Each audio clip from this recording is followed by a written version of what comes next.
I believe John F. Kennedy said, once you settle for second, that's what happens to you in life. And I don't even know if I got that completely 100% correct of a quote, but I think it says, once you say you're going to settle for second, that's what happens to you in life.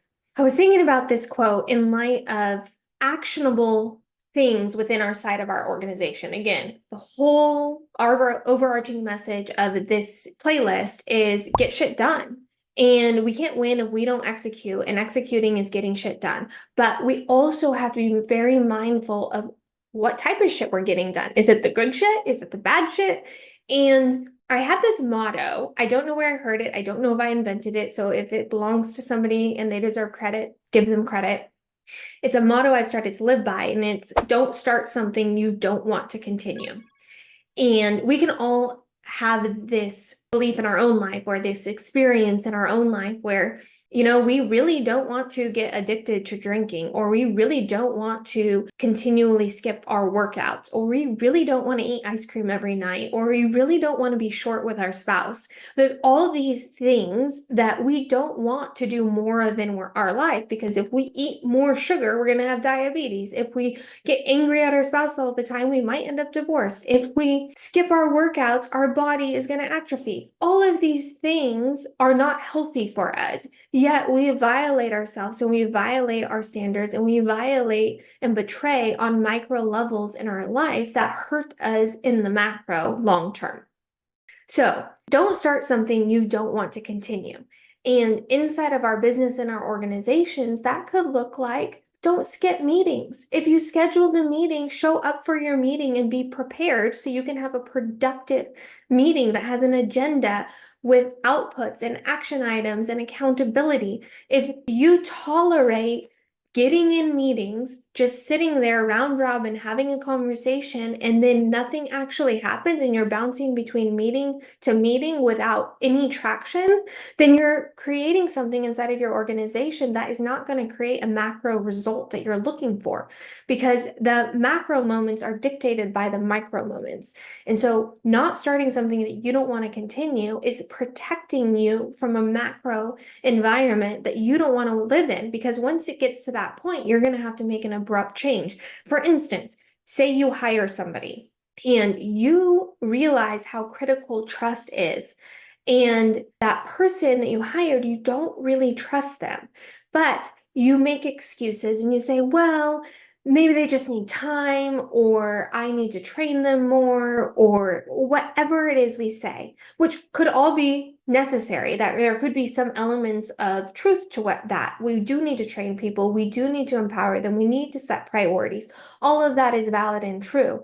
And we also need to embrace the brutal facts and say there are some significant gaps in the relationship dynamic that is necessary for this seat.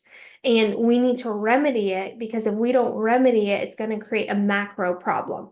So that is not brushing under the rug something that's going to cause an issue later. So an example of doing something that you don't want to continue would be to ignore the fact that there are friction points in that relationship that need to get resolved, and instead compensating for it. So instead of addressing the issue, I call addressing the issues having the pink elephant conversation. And sometimes with my team, I'll just sit down and okay, this is going to be one of those pink elephant conversations. We got to talk about something. And then we get it all out and we come to a sacred agreement about what we're going to do differently and how we're going to move forward. I've done this way right and I've done it way wrong. So sometimes we have all of our faculties and all of our energy and we're not moving at the speed of light, and we have the ability to sit in that space and make decisions and choices and push conversations and communication forward that need to be had. And sometimes in our life, we don't. So wherever you're at, allow yourself grace. It's the human experience. It's the entrepreneurial experience. We win some, we lose some, we learn, we grow. It's part of the journey. Just keep getting back up, keep going, and you're going to be fine. And then be mindful of that. Hey, I don't want to have inside of my life, inside of my own body, inside of my own energy, inside of my team, inside of my organization, with my strategic partners, with my client, this standard that if there's friction in our relationship, I'm not going to be courageous enough to have the conversation. I'm just going to pretend like it doesn't exist, compensate for it, and hope that it just goes away on its own. I've seen many leaders lead this way. And what happens is that little choice comes back and bites us in the butt later. And so, if there's something in your business that you don't like, that if it were to continue over and over and over again, it's the little micro betrayals that are happening in your organization that are not honoring your standards, not honoring your mission, not honoring your people, not honoring your playbooks. If that's happening, address it because it will haunt you down the line. So don't start something you don't want to continue. And if you've started something that you don't want to continue, address it, nip it in the bud, because execution at a high level requires weeding out all of the inefficiencies in the assembly line, weeding out all of the fragmentation in the assembly line, weeding out all of the disruption that is going to halt execution, and honoring the things that will expand execution. So I hope this helps you identify within your own team, within your own systems, within your own head and heart, because we're human beings that have to be integrated as well as leaders, and we're going to get it right and we're going to get it wrong.